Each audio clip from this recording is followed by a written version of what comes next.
Sejam muito bem-vindos. Bíblia para ouvir. Enquanto isso, Saulo ainda respirava ameaças de morte contra os discípulos do Senhor. Dirigindo-se ao sumo sacerdote, pediu-lhe cartas para as sinagogas de Damasco, de maneira que, caso encontrasse ali homens ou mulheres que pertencessem ao caminho, pudesse levá-los presos para Jerusalém. Em sua viagem, quando se aproximava de Damasco, de repente brilhou ao seu redor uma luz vinda do céu. Ele caiu por terra e ouviu uma voz que lhe dizia: Saulo, Saulo, por que você me persegue? Saulo perguntou: Quem és tu, Senhor? Ele respondeu: Eu sou Jesus, a quem você persegue. Levante-se, entre na cidade, alguém lhe dirá o que você deve fazer. Os homens que viajavam com Saulo pararam emudecidos, ouviam a voz mas não viam ninguém. Saulo levantou-se do chão e, abrindo os olhos, não conseguia ver nada. E eles o levaram pela mão até Damasco. Por 3 dias ele esteve cego, não comeu nem bebeu. Em Damasco havia um discípulo chamado Ananias. O Senhor o chamou numa visão: Ananias. Eis-me aqui, Senhor, respondeu ele. O Senhor lhe disse: Vá à casa de Judas, na rua chamada Direita, e pergunte por um homem de Tarso chamado Saulo.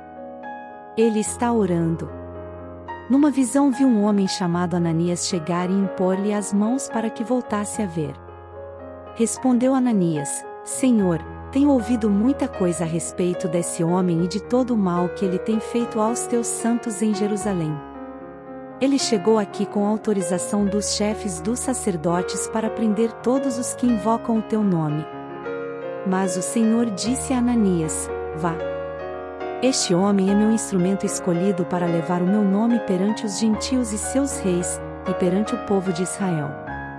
Mostrarei a ele o quanto deve sofrer pelo meu nome. Então Ananias foi, entrou na casa, impôs as mãos sobre Saulo e disse: Irmão Saulo, o Senhor Jesus, que lhe apareceu no caminho por onde você vinha, enviou-me para que você volte a ver e seja cheio do Espírito Santo.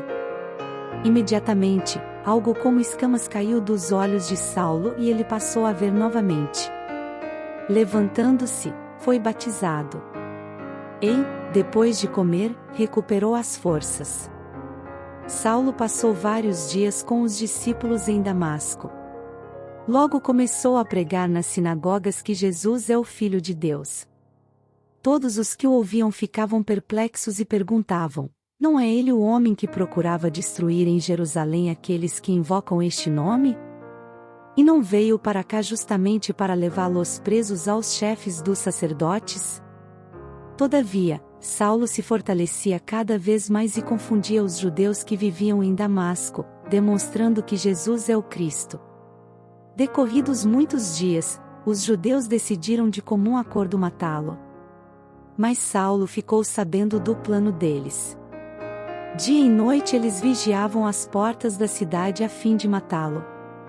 Mas os seus discípulos o levaram de noite e o fizeram descer num cesto, através de uma abertura na muralha. Quando chegou a Jerusalém, tentou reunir-se aos discípulos, mas todos estavam com medo dele, não acreditando que fosse realmente um discípulo. Então Barnabé o levou aos apóstolos e lhes contou como, no caminho, Saulo vira o Senhor, que lhe falará, e como em Damasco ele havia pregado corajosamente em nome de Jesus. Assim, Saulo ficou com eles, e andava com liberdade em Jerusalém, pregando corajosamente em nome do Senhor. Falava e discutia com os judeus de fala grega, mas estes tentavam matá-lo. Sabendo disso, os irmãos o levaram para Cesareia e o enviaram para Tarso. A igreja passava por um período de paz em toda a Judéia, Galiléia e Samaria. Ela se edificava e, encorajada pelo Espírito Santo, crescia em número, vivendo no temor do Senhor. Viajando por toda parte, Pedro foi visitar os santos que viviam em Lida. Ali encontrou um paralítico chamado Enéas, que estava acamado fazia 8 anos.